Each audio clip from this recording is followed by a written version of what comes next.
આલ્ફાદીપ group ટ્યુશનના વાલા વિદ્યાર્થી મિત્રોને, સ્ટાન્ડર્ડ 12ના વિદ્યાર્થી મિત્રોને ઇકોનોમિક્સ સબ્જેક્ટમાં ચેપ્ટર નંબર 7, જેનું નામ છે વસ્તી પાઠ, તેની અંદર આપ સર્વનું સ્વાગત છે.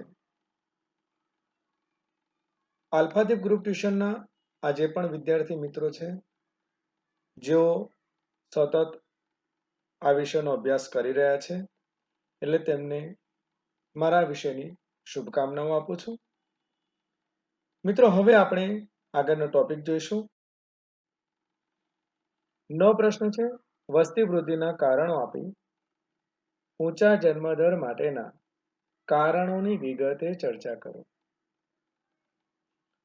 અહીંયા આપણે જે પ્રશ્ન છે 5 ગુણમાં પૂછાઈ શકે છે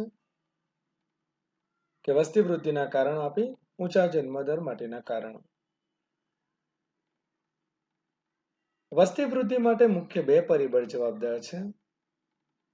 ઊંચો જન્મદર અને બીજું છે નીચો મૃત્યુદર. વસ્તી વૃદ્ધિ માટે મુખ્ય 2 પરિબળ જવાબદાર. પહેલું ઊંચો જન્મદર, બીજું નીચો મૃત્યુદર. અહીં આપણે વાત કરવાના છે ઊંચા જન્મદરની.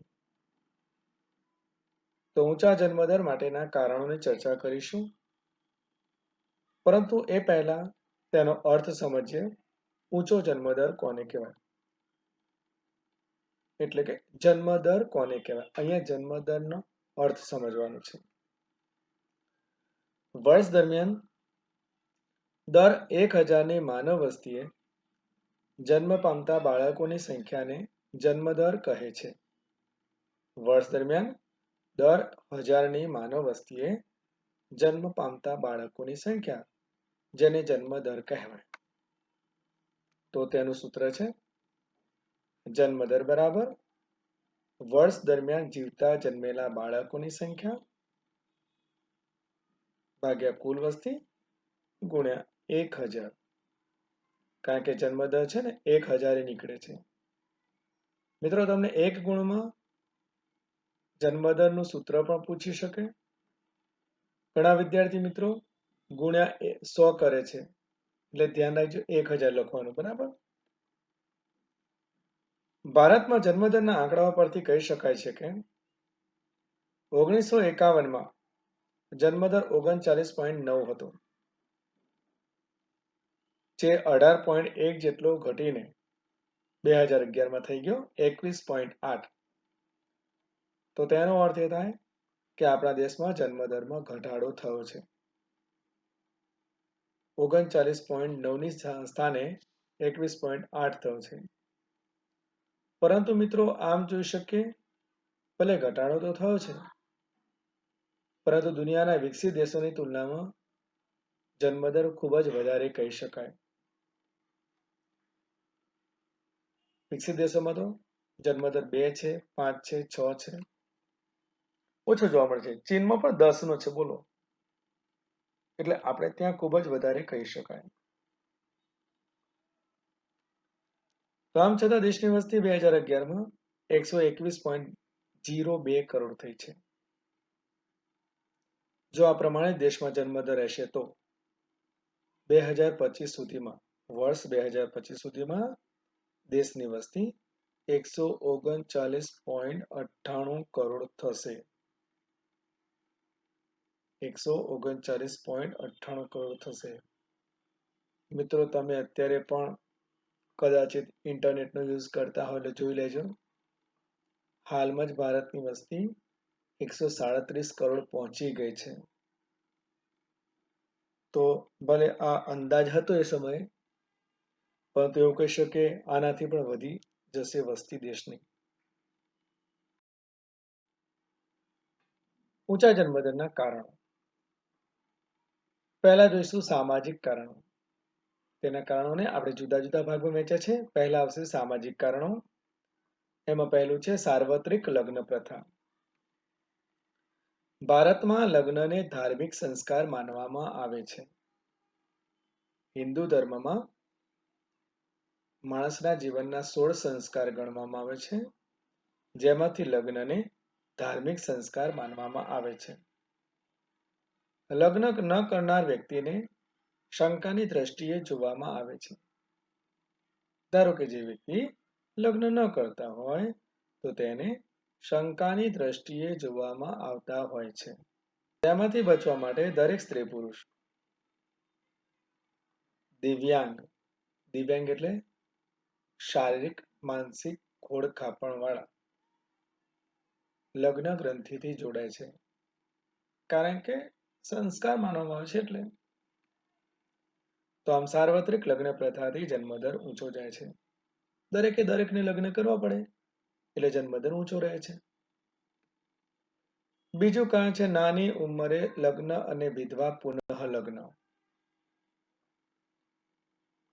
આમ તો આપણે ત્યાં મિત્રો કાયદો બનાવ્યો હતો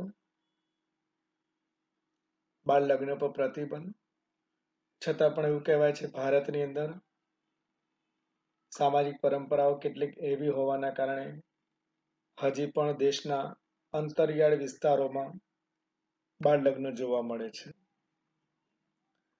ભારતમાં બાળ લગ્ન અટકાવતો કાયદો હોવા છતાં ઘણા વિસ્તારોની અંદર નાની ઉંમરે લગ્ન થાય છે. તેથી સ્ત્રીનો પ્રજનન કાળ ખૂબ જ લાંબો રહે છે. નાની ઉંમરે લગ્ન થાય એટલે પ્રજનનનો સમયગાળો મળી જાય વધારે, જેના કારણે પરિવાર દીઠ બાળકોનું પ્રમાણ વધારે જોવા મળે છે. બીજું કે દેશમાં વિધવા પુનઃ લગ્ન કાયદેસર કરવામાં આવેલા છે. એટલે કોઈ સ્ત્રી ધારો કે વિધવા થાય, ખબર છે ને વિધવા કોને કહેવાય? એવી સ્ત્રી કે જેનો પતિ મૃત્યુ પામેલો છે, તો એ ફરીવાર બીજે લગ્ન કરે છે. એટલે અન્ય જગ્યાએ લગ્ન કરે તો ત્યાં પણ બાળકને જન્મ આપવાના છે, જેથી જન્મદર ઊંચો રહે છે. તો મિત્રો અહીંયા સામાજિક કારણો બે થયા: સાર્વત્રિક લગ્ન પ્રથા, નાની ઉંમરે લગ્ન અને વિધવા પુનઃ લગ્ન.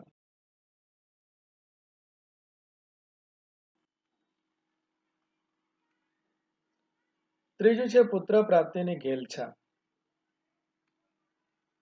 ભારતીય સમાજ પુરુષ પ્રધાન હોવાથી પુત્રીઓ કરતા પુત્રોને વિશેષ મહત્વ આપવામાં આવે છે. આપણે ત્યાં પુરુષ પ્રધાન સમાજ છે, એટલે અત્યારે પણ જોઈ શકીએ છીએ દીકરીઓ કરતા દીકરાઓને વધારે મહત્વ આપવામાં આવે છે. હવે પુત્ર પ્રાપ્તિની ઘેલછા માટેના પણ 3 કારણ છે. પહેલું, આપણા હિન્દુ ધર્મશાસ્ત્રો કેટલાક એવા છે કે જેની અંદર એક કહેવત આપવામાં છે કે પુ નામના નરકમાંથી તારે તે પુત્ર કહેવાય. પુત્ર, પ્ર એટલે તારનાર અને પુ એટલે નર્ક. નર્કમાંથી તારે તે પુત્ર કહેવાય. મિનિંગ આવો છે, પુત્રનો મિનિંગ આવો છે. પુ એટલે નર્ક છે અને ત્ર એટલે તારનાર. તો એવું કહેવાય કે પુ નામના નર્કમાંથી તારે તે પુત્ર કહેવાય, એ કહેવત. બીજું, વંશ વેલાને આગળ વધારવા. આપણે ત્યાં આવું પણ છે કે ભાઈ દીકરો હોય તો આગળ વંશ વધે. ત્રીજું, ઘડપણમાં આર્થિક સહારો ઊભો કરવા, કે વૃદ્ધાવસ્થા આવશે ત્યારે શરીર કામ ના કરતું હોય, મગજ કામ ના કરતું હોય, તો એવા સંજોગોમાં જો દીકરો હશે તો આપણી સારવાર કરશે, એટલા માટે. એટલે કુટુંબનું કદ વધી જાય છે. ચોથું કારણ છે સંયુક્ત કુટુંબ પ્રથા. ભારતમાં ગ્રામીણ વિસ્તારમાં સંયુક્ત કુટુંબ પ્રથા મોટા પ્રમાણમાં છે. સંયુક્ત કુટુંબ જેની અંદર દાદા દાદી હોય, માતા પિતા હોય, આપણે તો હોઈએ સંતાનો, કાકા હોય, મોટા પપ્પા પણ હોય, તો એને કહેવાય સંયુક્ત કુટુંબ. તો ગામડામાં સંયુક્ત કુટુંબ જોવા મળે છે. એટલે બાળકના ઉછેરની આર્થિક જવાબદારી બધા સભ્યો વચ્ચે વહેંચાઈ જવાથી બાળક બોજારૂપ બનતું નથી. ગામડામાં મિત્રો અત્યારે પણ એવું થાય, ખબર ના પડે, બાળકોનું પ્રમાણ વધ્યું હોય ને તો એ ખબર ના પડે, કારણ કે બધા જ બાળકો દાદા દાદી બધાની વચ્ચે રહેતા હોય ને એના કારણે. એટલે જન્મદર વધી જાય છે. તો અહીંયા મિત્રો સામાજિક કારણો 4 થયા આપણા. હવે વાત કરીશું આર્થિક પરિબળો. તો મિત્રો અહીંયા સામાજિક પરિબળોની ચર્ચા થઈ. હવે વાત કરવાની થાય છે આર્થિક પરિબળો, જેમાં પહેલું છે શિક્ષણનું નીચું પ્રમાણ. સ્ત્રી શિક્ષણ અને ઊંચા જન્મદર વચ્ચે ઘનિષ્ઠ સંબંધ રહેલો છે. બંને વચ્ચેનો સંબંધ છે કોના વચ્ચેનો? સ્ત્રી શિક્ષણ અને ઊંચા જન્મદર વચ્ચે. અપૂરતા શિક્ષણના કારણે નિરક્ષર સ્ત્રીઓ નાના કુટુંબનું મહત્વ જલ્દી સમજી શકતી નથી. નિરક્ષર સ્ત્રીઓ હોય તેઓને નાના કુટુંબનું મહત્વ ખબર ના હોય. તો શિક્ષણનું પ્રમાણ નીચું હોવાથી કુટુંબમાં બાળકોનું પ્રમાણ વધે છે. દેશના ગામડા અને પછાત વિસ્તારોમાં અત્યારે પણ અશિક્ષિત સ્ત્રીઓનું પ્રમાણ ઘણું વધારે છે. એટલે આ પરથી કહી શકાય કે દેશમાં નિરક્ષરતા અને અલ્પ શિક્ષણના કારણે જન્મદર ઊંચો રહે છે. મિત્રો એમ એવું છે કે જે સ્ત્રી અશિક્ષિત હોય એ વધારે બાળકોને જન્મ આપે. પ્રાથમિક શિક્ષણ મળેલું હોય તેના કરતાં ઓછા બાળકને જન્મ આપે. અને જેમણે ઉચ્ચ શિક્ષણ મેળવ્યું હોય તેઓના કુટુંબનું કદ નાનું હોય. તો આના પરથી આપણે કહી શકાય કે જ્યાં નિરક્ષરતા હોય અને ઓછું શિક્ષણ હોય ત્યાં જન્મદર વધારે રહે છે.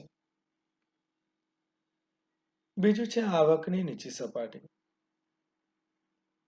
કુટુંબની આવક જ્યારે ઓછી હોય ત્યારે એક કહેવત છે ઝાઝા હાથ રળિયામણા.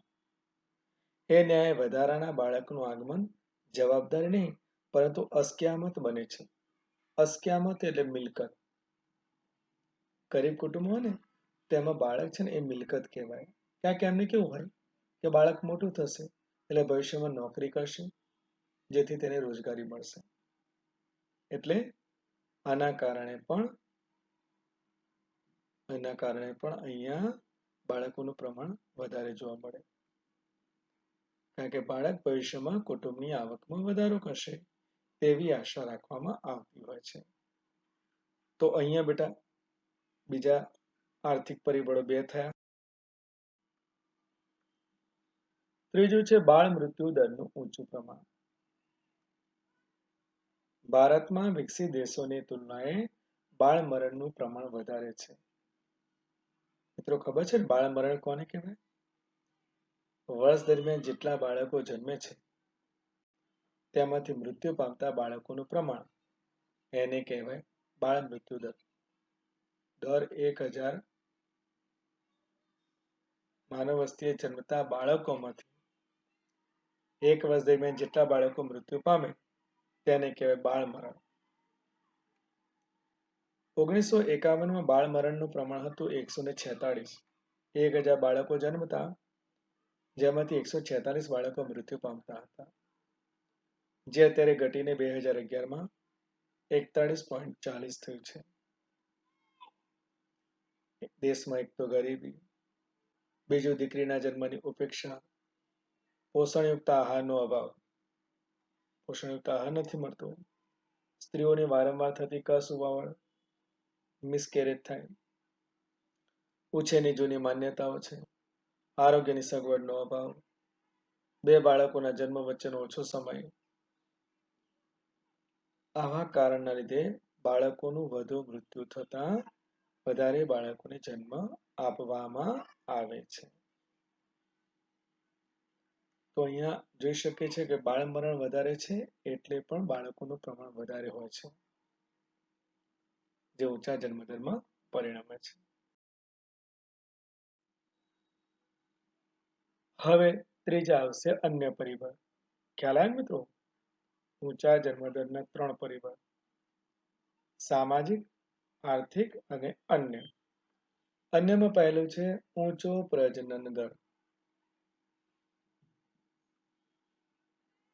પ્રજનન દર એટલે શું?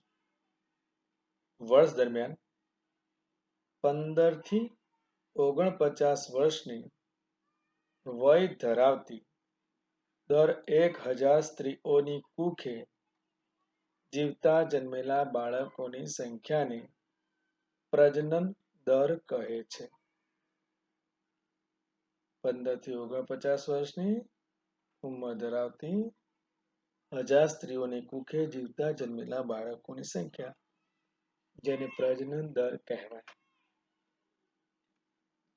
સામાન્ય રીતે પ્રજનન ક્ષમતા ધરાવતી સ્ત્રીઓની ઉંમર 15 થી 49 વર્ષની હોય.